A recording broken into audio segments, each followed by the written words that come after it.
Hello guys! So for today's video, magluluto tayo ng sinigang. So unang ilagay ang sibuyas at bawang.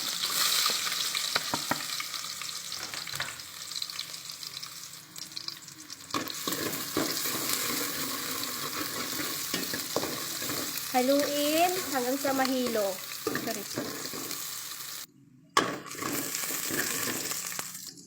Ilagay si baboy. Haluin hanggang sa mahilo.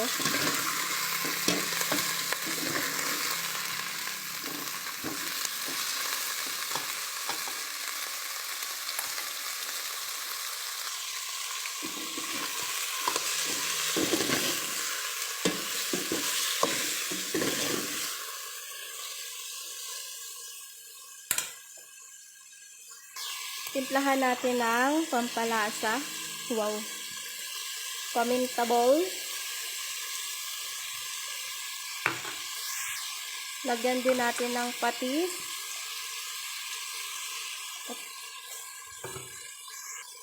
Lagyan din natin ng asin. Susunod natin yung magic sarap. So, nagbili pa ng magic sarap. Or, bahala na kayo kung magic sarap ang lalagay nyo. Or, bitchin. Bitsin. Ano ba yun? Haluin hanggang sa mahilo again.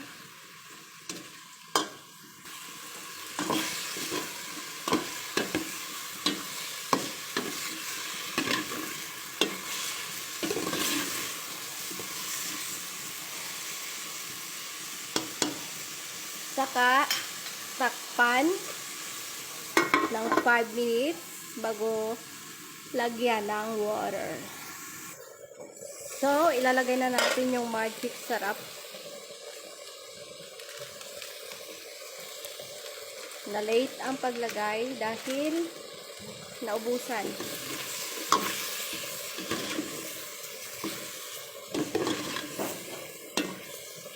So, konti lang itong karne. And then, saka natin ilagay yung isang timbang tubig. Cheers! So, ilagay na natin ang isang timbang tubig. Cheers!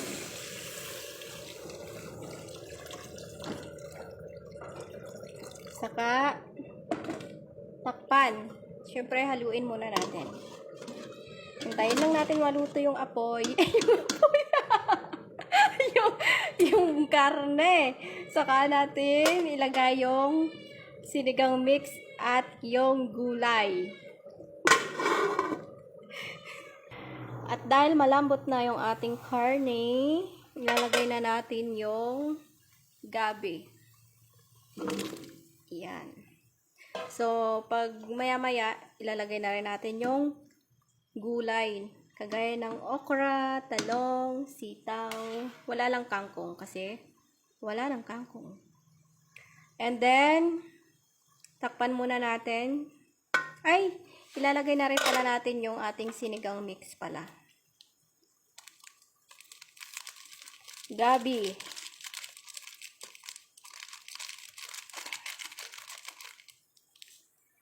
Dahil gustong-gusto ng mas maasim at malapot, dalawa ang ilalagay.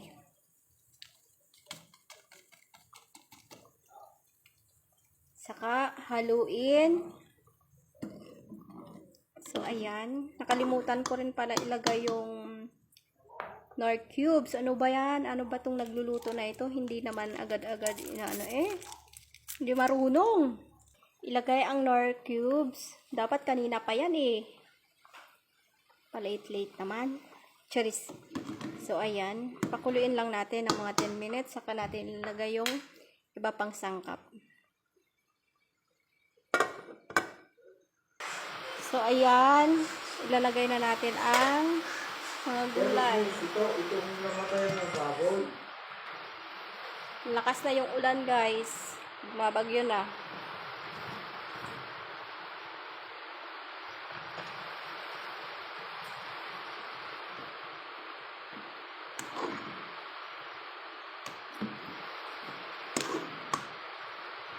So, hintayin lang natin maluto yung gulay. Pwede na tayong kumain. So, ayun guys. Luto na ang ating gulay. Kain na tayo. Hapunan. So, yan. Maraming gulay. Sinigang na baboy. Kain na.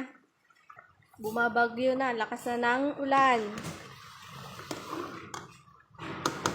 Lakas na yung hangin. No.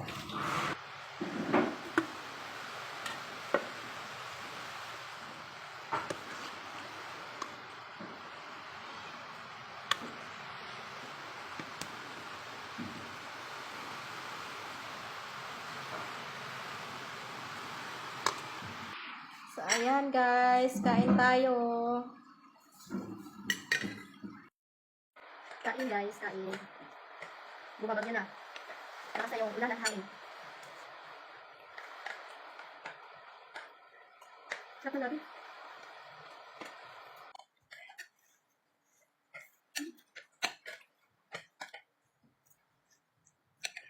Kain na, bye-bye.